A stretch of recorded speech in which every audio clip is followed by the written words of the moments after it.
સુરત શહેરમાં ગરીબ અને મધ્યમ વર્ગના લોકોની સેવા માટે તત્પર રહેતી મોસીને આઝમ મિશન સુરત દ્વારા વધુ એક મેડિકલ હેલ્થ ક્લિનિક સુરતના અડાજણ પાટિયા વિસ્તારમાં શરૂ કરવામાં આવી છે। અસ્કરી હેલ્થ સેન્ટર નામની આ સંસ્થાનું સંચાલન મોસીને આઝમ મિશન સુરત દ્વારા કરવામાં આવ્યું। આ ક્લિનિકમાં દર્દીઓને માત્ર 30 રૂપિયામાં દવા, 20 રૂપિયામાં ઇન્જેક્શન, 30 રૂપિયામાં નેબ્યુલાઇઝર, ડ્રેસિંગ અને ડાયાબિટીસ ચેકઅપ તેમજ માત્ર 100 રૂપિયામાં બોટલ ચડાવવા જેવી સેવાઓ નામાંકિત અને અનુભવી તબીબો દ્વારા આપવામાં આવશે।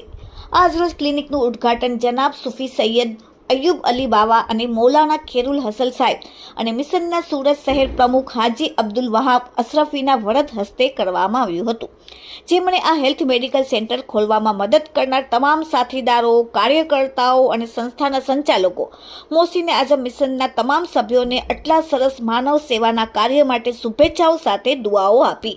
Bureau report, daily India TV, Surat.